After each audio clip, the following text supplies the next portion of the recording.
In today's video, I'm going to share with you 3 simple secrets to cultivating and unleashing more energy in your life. My name's Kute Blackson, nationally best-selling author of You Are the One.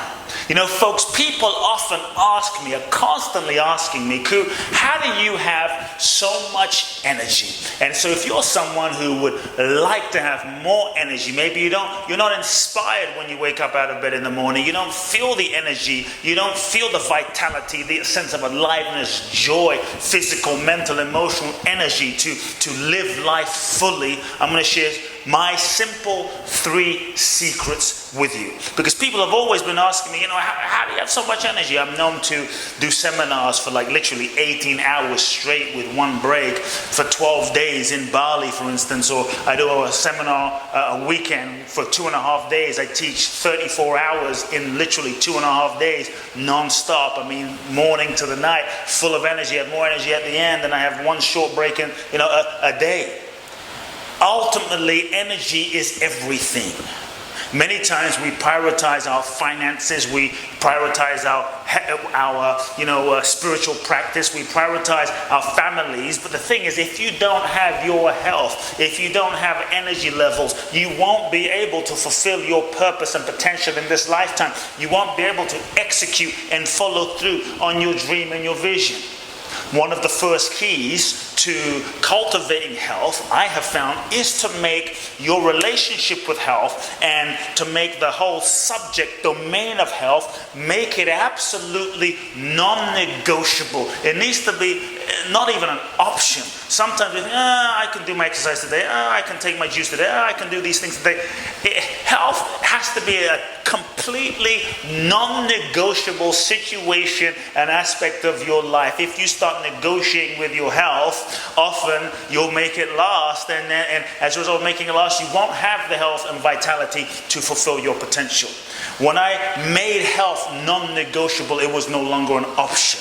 I made those choices that start where I started to make my health a priority. And then you start realizing that health is not a one-shot thing that you do. Do this for 1 week, do this on a weekend, do that for a week, have this diet for a month. Health is a consistent daily practice, way of being that, my friends, is a lifestyle. It's not about drinking water on a weekend. It's not about being good for a few days and then going on some crash diet for a few days and losing weight. And that's not health. Health is a holistic way of relating to yourself with love, compassion. That love and compassion is expressed through your sleep, through your practice, through your meditation, through your nutrition, through your exercise. Many times we try to get healthy, but we punish ourselves in the process. Sometimes we're like, I hate how I look, I hate who I am, so I'm going to eat a certain way, have a certain diet, exercise a certain way, and the process of health itself, sadly, becomes a process of self-hatred.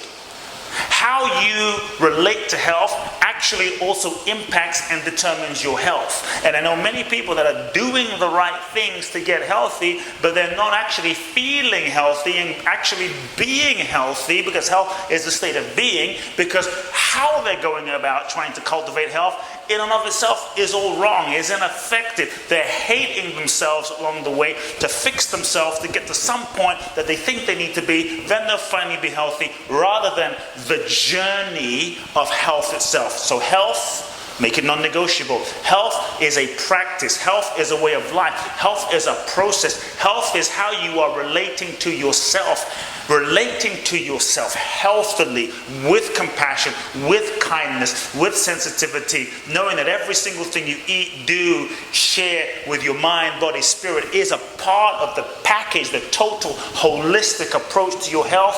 Health is a holistic approach. So for me in my life, health is a way of being. From what I eat, to where I go, to where I sleep, to how I sleep, to what I do, to the supplements I take, it's a way of being. It's a lifestyle. It is totally integrated into my lifestyle, and in a way that is sustainable and doable for me.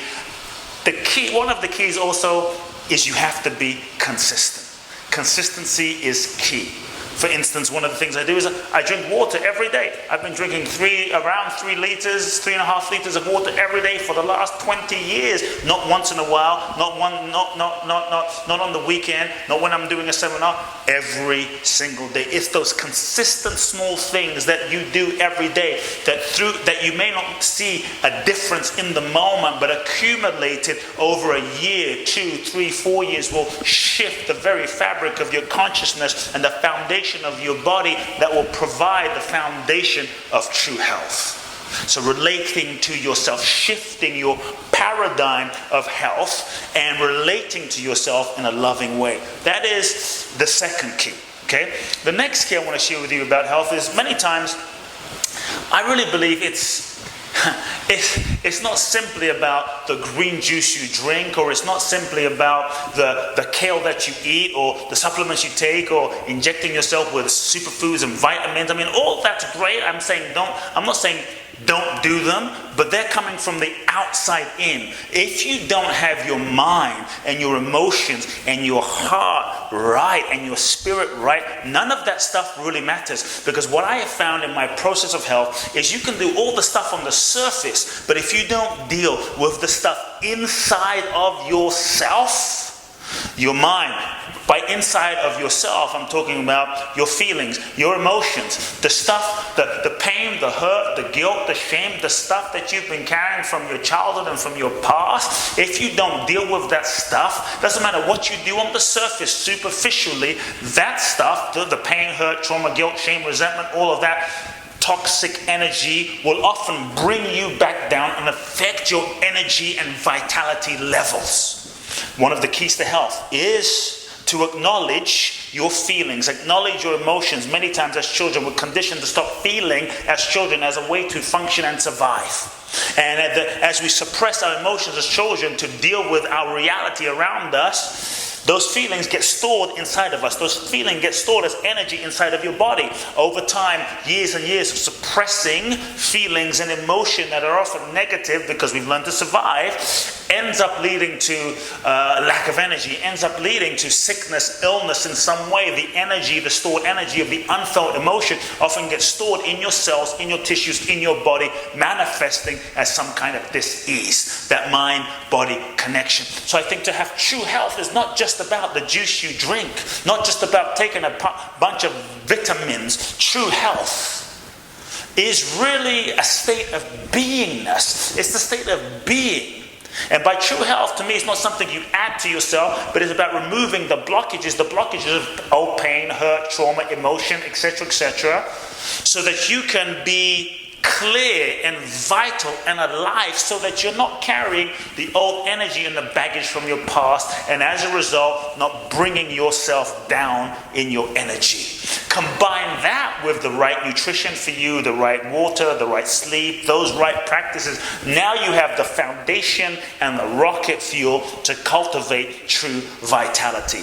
The next key that has really helped me cultivate energy and health is actually a very strange thing. For me, the physical energy can only take you, I have found, can only take me so far, but doing seminars for 18 hours and teaching for 12 hours straight with a 30-minute break, I realized that there's only so much superfoods you can eat. There's only so much juice you can drink to give you that level of energy. So for me, one of the keys has been to cultivate connection to the divine. Cultivate a connection to source. Cultivate a connection with something bigger than yourself. So whatever you choose to believe. Some might call it infinite intelligence. You might call it God. You might call it nature. You might call it the universe.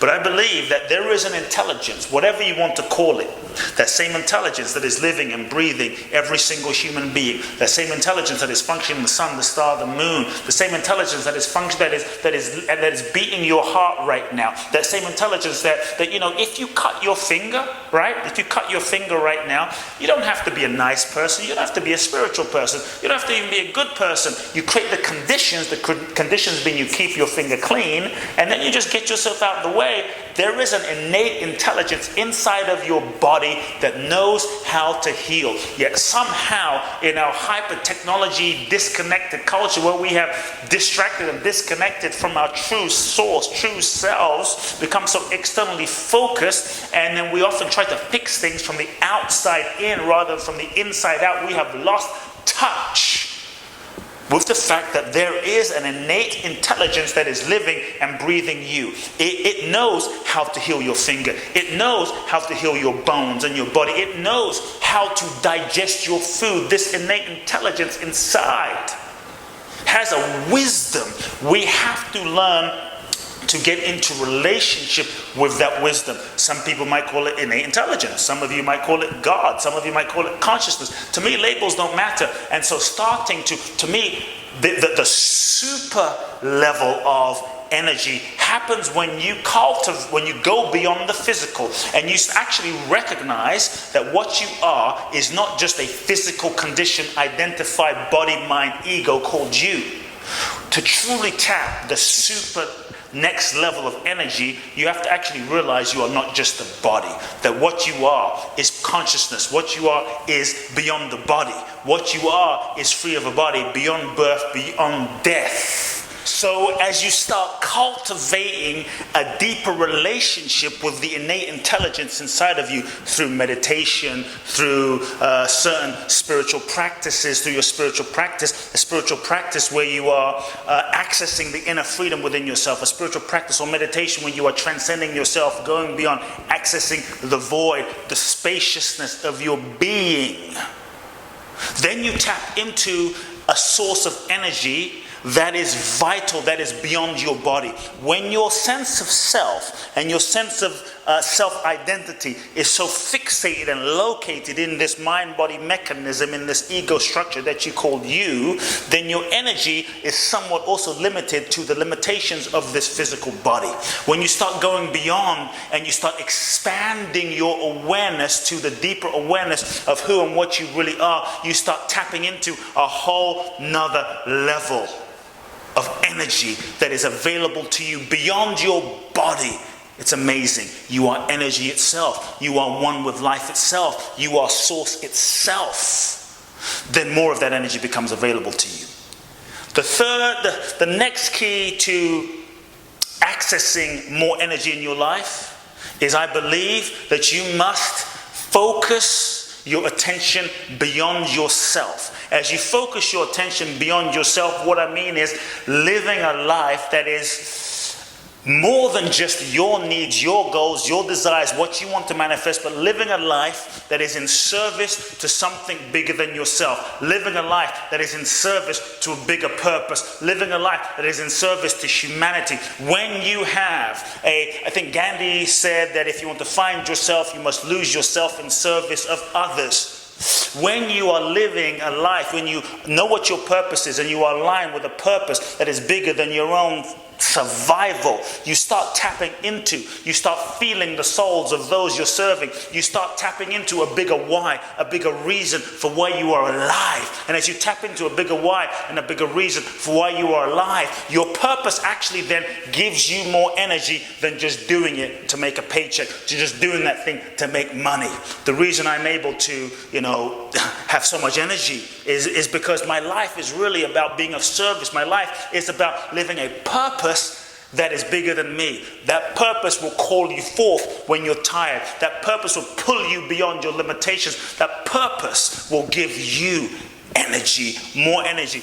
If you want to be good and have a good life, live for yourself. If you want to truly be great, live in service to humanity.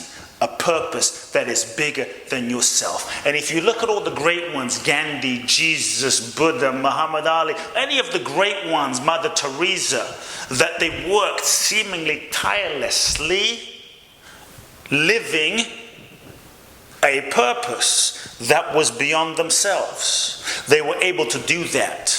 They were able to tap into a certain sense of unlimited energy. These people work tirelessly 18 hours, 20 hours, 20 hours a day, 24 hours a day, non-stop, 365. I believe they could not have done that if it was just about them. So find what is your purpose. Your purpose will give you energy, and it will unleash energy and power that cannot come from a supplement, that cannot come from a vitamin, that cannot come from a smoothie, that cannot come from injecting something into your veins. You will tap into the energy of your soul, and your soul is infinite. Infinite energy. Folks, if you enjoyed this short video, please do make sure you subscribe to my YouTube channel. You can also go to my website, Blackson.com. Make sure you enter your name and your email to receive a 3-part video series there. I look forward to connecting with you soon.